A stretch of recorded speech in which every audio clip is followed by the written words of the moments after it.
আর ছেলেকে যে হে ইয়া বুনাইয়া ইন্নী আরা ফিল মানামি আন্নী আযবাহুকা ফানজুর মাযা তারা قال يا بني إني أرى في المنام أني أذبحك فانظر ماذا ترى হে আমার বৎস আমি স্বপ্নে দেখেছি তোমাকে আমি জবাই করতেছি কুরবানি করতেছি তুমি কি বলো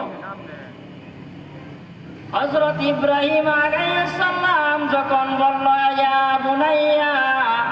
قال يا بني إني أرى في المنام أني أذبحك فانظر ماذا ترى হে ছেলে আমি স্বপ্নে দেখলাম আমি তোমাকে জবাই করতেছি আমি তোমাকে কুরবানি করতেছি এখন আমি কি করব হযরত ইব্রাহিম আলাইহিস সালামের ছেলে হযরত ইসমাঈল আলাইহিস সালাম তখন বলেন ইফআল মা তুমার সাতাজিদুনি ইনশাআল্লাহু মিনাস সাবিরিন হে আমার পিতা আপনি তো সত্য নবী বললেন হ্যাঁ আমি সত্য নবী আপনি যদি সত্য নবী হন আল্লাহ যদি আপনাকে হুকুম করেন আমাকে জবাই করার জন্য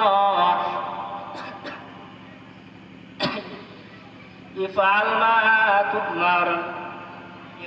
মা তুমার সাতাজিদুনি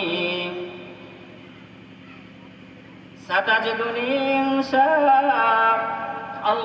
মিনাস সাবিরিন